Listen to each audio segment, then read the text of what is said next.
السلام علیکم ورحمۃ اللہ وبرکاتہ۔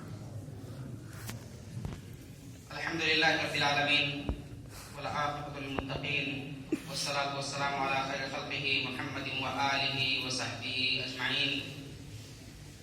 اعوذ باللہ السمیع العلیم من الشیطان الرجیم، بسم اللہ الرحمن الرحیم۔ قال رب انی دعوت قومی لیلا ونہارا فلم یزدہم دعائی الا فرارا۔ اسٹیج پر جلوہ افروز جملہ موقر و محترم و مشفق اساتذہ کرام، جامعہ سراج العلوم جھنڈا نگر کے طالبان علوم نبوت، بے حد شکر و احسان اللہ رب العالمین کا کہ ایک وبائی مرض سے نمٹنے اور ابھی بھی اس کا سلسلہ مکمل ختم نہیں ہوا ہے کے بعد ہمیں اور آپ کو ایک ساتھ بیٹھنے کا، کچھ سننے سنانے کا، کچھ کہنے اور بتلانے کا موقع نصیب فرمایا۔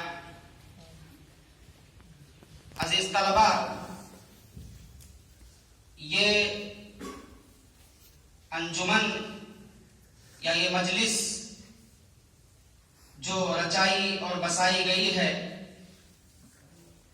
یہ آپ کے یہاں ہی نہیں بلکہ ہم سب کے یہاں بڑی اہمیت کی حامل ہے۔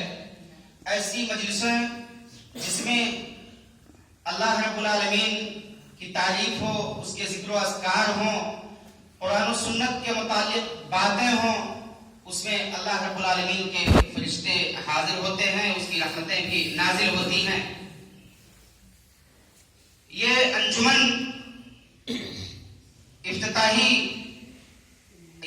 کی افتتاحی مجلس ہے جس میں ہمارے بعض موقر اور محترم اساتذہ کرام نے توجیہی خطاب پیش کیا کہ آپ اس جامعہ کے اندر علم حاصل کرنے کے لیے آئے ہیں اور اللہ رب العالمین نے آپ کو چن لیا ہے اپنے دین کو حاصل کرنے کے لیے، سمجھنے کے لیے، جاننے کے بعد دوسروں تک اس پیغام کو پہنچانے کے لیے۔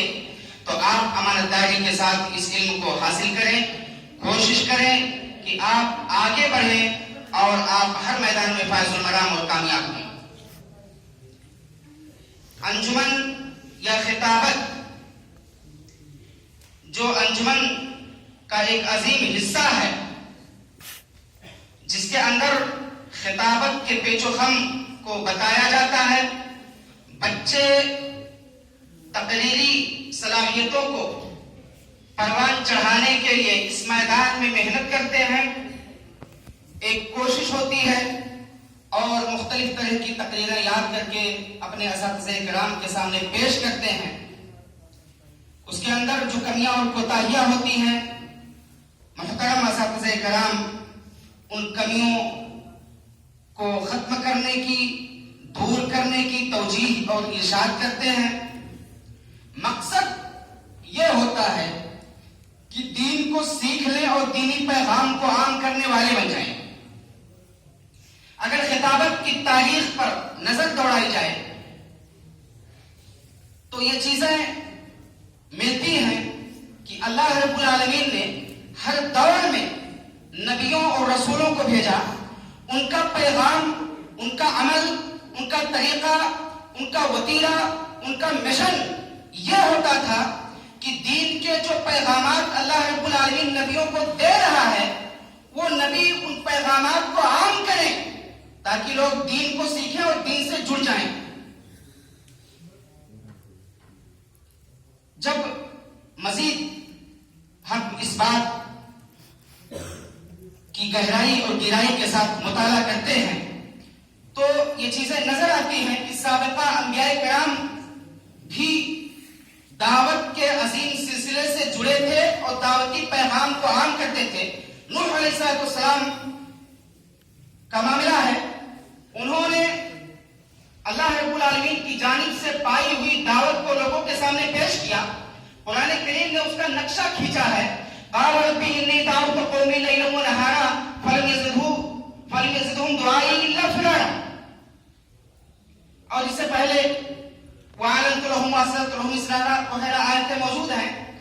یہاں اس آیت کا منظر اور پس منظر اور اس کا ترجمہ یہ ہے کہ نوح علیہ السلام نے اللہ رب العالمین کی جانب سے جو دعوت آپ کو دی گئی تھی, جس دعوت کے پرچار کرنے کا اللہ رب العالمین نے آپ کو حکم دیا تھا, نوح علیہ السلام نے بڑی کوششیں کی, بڑی کاوشیں کی, لیکن معاملہ یہ ہوا کہ آپ کے متبعین کی تعداد بڑی لمبی نہیں ہوئی. اس کا یہ مطلب نہیں کہ نوح علیہ السلام نے تکاسلی سے کام لیا تھا, ہرگز نہیں. نوح علیہ السلام نے بڑی محنتیں صرف کی تھی کہ اللہ کا پیغام عام ہو, لوگ اللہ والے بن جائیں. موسیٰ علیہ السلام کا معاملہ, جب اللہ رب العالمین نے انہیں نبوت و رسالت سے سرفراز کرنا چاہا تو موسیٰ علیہ السلام نے کہا کہ اللہ رب العالمین میرے بھائی ہارون کو میرا نائب بنا دیجیے. وجہ کیا تھی کہ ہارون علیہ السلام بڑے صاف گو تھے, ان کی آواز میں بڑی سلاست اور روانی اور مٹھاس تھی, بڑی پیاری باتیں کرتے تھے. آپ باتیں کرتے تو دوسرے کے دلوں کو موہ لیتے تھے. ان کے برخلاف موسیٰ علیہ السلام کا معاملہ یہ تھا کہ موسیٰ علیہ السلام کی زبان میں لکنت تھی, آپ صاف انداز میں گفتگو نہیں کر پاتے تھے. تو موسیٰ علیہ السلام نے اللہ رب العالمین سے سفارش کی کہ اللہ رب العالمین میرا معاون اور مددگار ہارون علیہ السلام کو بنا دے.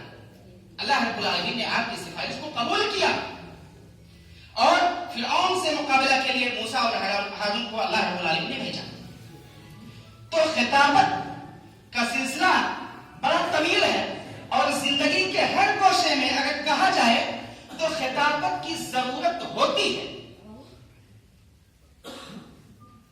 نبی پاک صلی اللہ علیہ وسلم کو دیکھ لیجئے, نبی پاک صلی اللہ علیہ وسلم کو اللہ رب العالمین نے بھیجا تو مشرکین مکہ, کفار مکہ نے آپ کو ساحر کہا, آپ کو مجنون کہا, آپ کو پاگل اور دیوانہ کہا. معاملہ صرف اور صرف یہ تھا کہ قرآن کریم میں ایک معجزہ تو تھا ہی, اللہ رب العالمین کی باتیں جو نبی پاک صلی اللہ علیہ وسلم تک بواسطہ جبریل آتی تھی, نبی پاک صلی اللہ علیہ وسلم انہی باتوں کو لوگوں کے سامنے پیش کرتے تھے. اور ایسے ہی نبی پاک صلی اللہ علیہ وسلم کی زبان بھی بڑی صاف اور سلیس اور بڑی پیاری تھی. نبی پاک صلی اللہ علیہ وسلم جب لوگوں کے سامنے اللہ کی باتیں, قرآن کی باتیں پیش کرتے تو مشرکین مکہ برنگیختہ ہو جاتے, ڈر جاتے, اور اس ڈر کا ان کے پاس کوئی جواب نہیں ہوتا تھا. تو جواب کیا بناتے تھے؟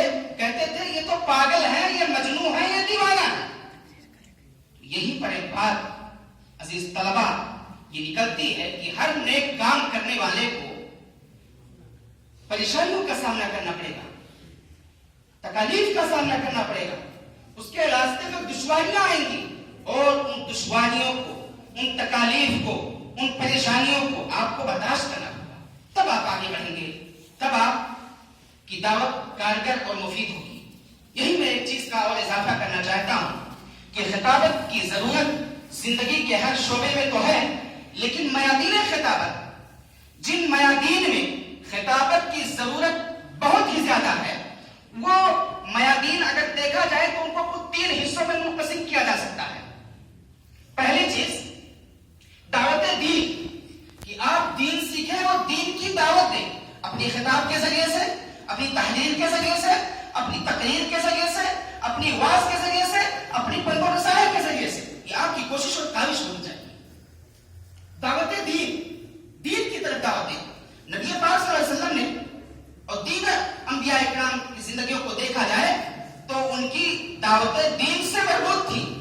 نبی پاک صلی اللہ علیہ وسلم کے متعلق بار پڑھا ہے وَاعْبُدُوا اللَّهَ وَلَا تُشْرِكُوا بِهِ شَيْئًا.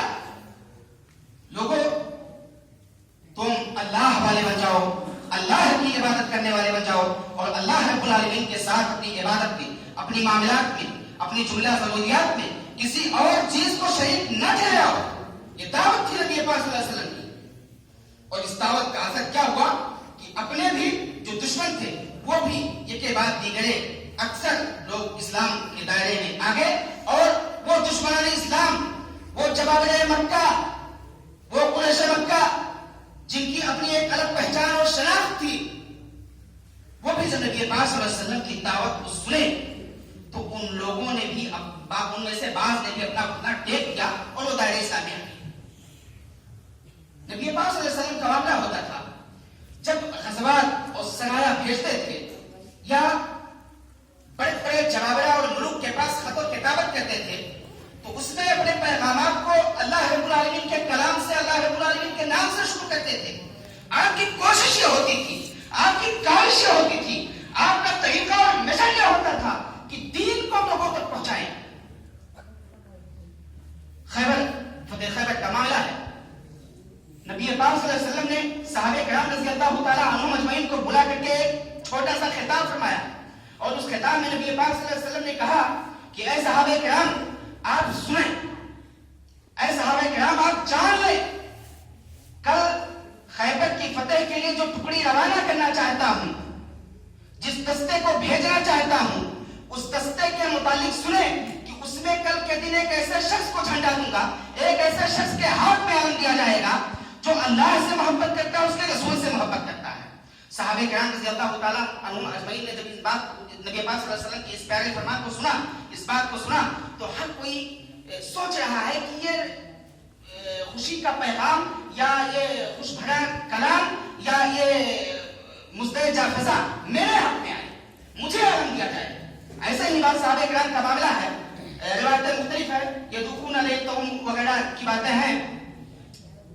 کہتے ہیں کہ صحابہ کرام آپس میں چیمیں گوئیاں کرنے لگے، آپس میں استفسار کرنے لگے، ہر کوئی چاہتا تھا کہ میں ہوں، کوئی کہتا تھا نہیں فلاں ہے۔ اس میں پوری رات ان کی گزر گئی۔ جب صبح ہوئی تو لوگ نبی پاک صلی اللہ علیہ وسلم کے جناب میں حاضر ہوئے۔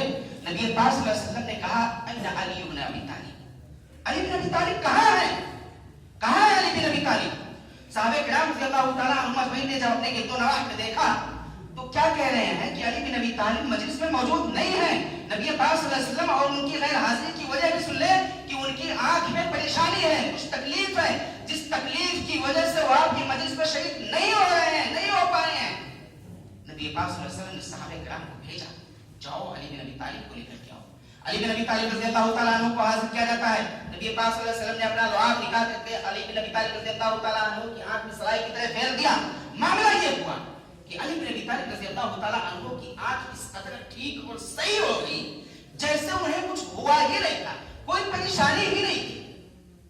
اس کے بعد نبی پاک صلی اللہ علیہ وسلم نے کہا کہ علی بن ابی طالب آپ جا رہے ہو، آپ کے ساتھ ایک جماعت ہے، سنو، ایک پیغام سن لو، ایک بات سن لو، اور اس بات پر آپ کو عمل کرنا ہوگا۔ نبی پاک صلی اللہ علیہ وسلم نے کہا انفذ علی رسلک حتی تنزل بساعتہم ثم ادعوہم الی الاسلام۔ نبی پاک صلی اللہ علیہ وسلم نے ایک پیارا پیغام دیا علی بن ابی طالب رضی اللہ تعالیٰ عنہ اور کہا کہ علی بن ابی طالب تم فتح خیبر کے لیے جا رہے ہو، تم جاؤ آرام سے جانا، سلیقے اور سنجیدگی سے جانا، اور تم آرام سے ان کے میدان میں اترنا۔ اترنے کے بعد آپ کو جہاد نہیں کرنا ہے، آپ کو لڑائی نہیں کرنا ہے، بلکہ کیا کرنا ہے، تم مدعوہم الی الاسلام، آپ انہیں اسلام کی طرف بلانا، اور جب وہ اسلام کے قریب آ جائیں گے تو پھر ان کو دوسری باتیں بتلانا۔ مزید نبی پاک صلی اللہ علیہ وسلم نے فرمایا کہ لَأَن يَهْدِيَ اللَّهُ بِكَ رَجُلًا وَاحِدًا خَيْرٌ لَكَ مِنْ حُمُرِ النَّعَمِ۔ ایک عظیم پیغام، ایک مصدع علی بن ابی طالب رضی اللہ تعالیٰ عنہ کو سنایا اور بتلایا۔ کہا کہ ایک بات جان لو، آپ جا رہے ہو فتح خیبر کے لیے، دعوت اسلام کے لیے، ایک چیز یاد رکھنا کہ اگر کوئی ایک آدمی بھی تمہاری دعوت کو قبول کر لیا، تمہاری دعوت کو مان لیا، تو یہ جاننا کہ تمہارے لیے مالوں کے بڑے ڈھیر سے، 100 سرخ اونٹوں سے کہیں زیادہ وہ قیمتی ہے تمہارے حق میں وہ چیز۔ نبی پاک صلی اللہ علیہ وسلم نے علی بن ابی طالب رضی اللہ تعالیٰ عنہ کو یہ توجیہ دی تھی۔ دوسرا میدان جو دعوت کا ہے، جو خطابت کا ہے، وہ اصلاح امت، اصلاح نفس، تزکیہ نفس ہے۔ انسان کو پہلے اصلاح کرنی چاہیے۔ اللہ رب العالمین نے قرآن میں فرمایا یا ایھا الذین آمنوا قوا انفسکم واہلیکم نارا وقودھا الناس والحجارہ، کہ اے مومنو تم اپنے نفس کی اصلاح کرو، اپنے آپ کو جہنم کی آگ سے بچاؤ اور اپنے بچوں کو، اپنے آنے والی نسلوں کو جہنم کی آگ سے بچاؤ، یہ پیغام ہے۔ تو دعوت کا ایک دوسرا میدان ہے اصلاح نفس، اصلاح معاشرہ۔ ایک تیسرا میدان جو دعوت کا ہے وہ ہے الدفاع عن الاسلام، اسلام کے متعلق جو افواہ لوگ پھیلا رہے ہیں، جو بکواس لوگ پھیلا رہے ہیں، یا اسلام پر جو مختلف طرح سے اعتراضات کر رہے ہیں، چاہے اسلام کے تعلق سے ہو، نبی پاک صلی اللہ علیہ وسلم کے تعلق سے ہو، قرآن کریم کے تعلق سے ہو، صحابہ کرام رضی اللہ تعالیٰ عنہم اجمعین کے تعلق سے ہو، ان کا آپ دفاع کریں۔ اور ایسے ہی ایک اور چیز جو اسی سے جڑی ہوئی ہے، باطل تحریکات۔ محترم اساتذہ کرام نے بڑی قیمتی باتیں کی ہیں مجھ سے پہلے، جناب شیخ الجامعہ حفظہ اللہ نے اخوانیت وغیرہ کے تعلق سے بڑی میٹھی اور پیاری باتیں کی ہیں، اسی سے جوڑ کر کے میں بات کہہ رہا ہوں کہ باطل تحریکات جو اس دنیا کے اندر اٹھ رہی ہیں، رونما ہو رہی ہیں، آپ علم حاصل کریں، لیکن اس علم کا استعمال اپنی خطابت کے ذریعے سے، اپنی صحافت کے ذریعے سے کریں، اور جو بھی باتیں، جو بھی افواہ، جو بھی اعتراضات ان کے ہیں، قرآن کی روشنی میں، سنت کی روشنی میں، نبی پاک صلی اللہ علیہ وسلم کے اقوال اور اعمال اور افعال کی روشنی میں، صحابہ کرام رضی اللہ تعالیٰ عنہم اجمعین کی باتوں کی روشنی میں، محترم اور مقدر علماء کرام جو اس دنیا سے گزر چکے ہیں، ان کی باتوں کی روشنی میں آپ اس کو پیش کریں، آپ اس کا رد پیش کریں، تاکہ آپ کی دعوت مفید اور کارگر ہو۔ ایسے ہی اسلام کے تعلق سے جو بھی اعتراضات آ رہے ہوں، اللہ رب العالمین کا ایک پیارا اور پسندیدہ دین ہے، ان الدین عند اللہ الاسلام۔ یہ اسلام اللہ کے نزدیک پیارا اور پسندیدہ دین ہے، اور اسی دین کو اللہ رب العالمین نے چنا ہے۔